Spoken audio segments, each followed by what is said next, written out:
आपण बघत आहात AKP न्यूज मराठी, आपला आवाज आपली ताकद। सबस्क्राइब करा, शेअर करा, लाईक करा। AKP news Marathi. नाशिक महानगरपालिकेच्या हिंदू हृदय सम्राट बाळासाहेब ठाकरे रुग्णालयात उपचारासाठी दाखल असलेला रुग्णाचा मृतदेह दिनांक 12 एप्रिल रोजी तळघरात मृतदेह आढळल्याने खळबळ उडाली।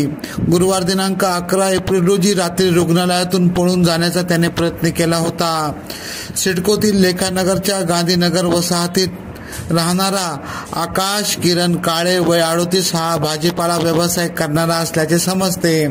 आकाश हा नेहमी मद्य सेवन करत असल्याने पोटामध्ये त्रास होत होता, त्यामुळे उपचारासाठी बुधवार दिनांक 10 एप्रिल रोजी त्याला हिंदू हृदय सम्राट बाळासाहेब ठाकरे रुग्णालयात दाखल करण्यात आले होते।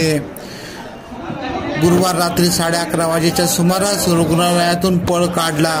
शुक्रवार दिनांक 12 एप्रिल रोजी त्याचे नातेवाईक सकाळी रुग्णालयात आले असता तो बेडवर नव्हता, त्यामुळे नातेवाईक व मित्रांनी शोध घेऊनही तो सापडला नाही।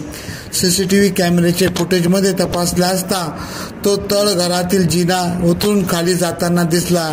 तेथे जाऊन पाहिले असता त्याचा मृतदेह आढळला। या घटनेची माहिती मिळताच नाशिक रोड पोलिसांना समजतात त्यांनी घटनास्थळी भेट दिली। दरम्यान आकाश काळे याचा कशामुळे मृत्यू झाला याचा शोध पोलीस घेत आहेत। तो तळघरात कधी गेला यासाठी सीसीटीव्हीचे फुटेज तपासत आहेत। आकाशच्या शरीरावर कुठलीही जखमीचे वर्ण दिसून आले नाहीत, मात्र रात्रीपासून रुग्ण आपल्या बेडवरून उठून बाहेर गेल्याने तो कुठे गेला हा प्रश्न डॉक्टर, कर्मचारी व सुरक्षा रक्षक यांना पडला नाही का, अशी चर्चा सुरू आहे।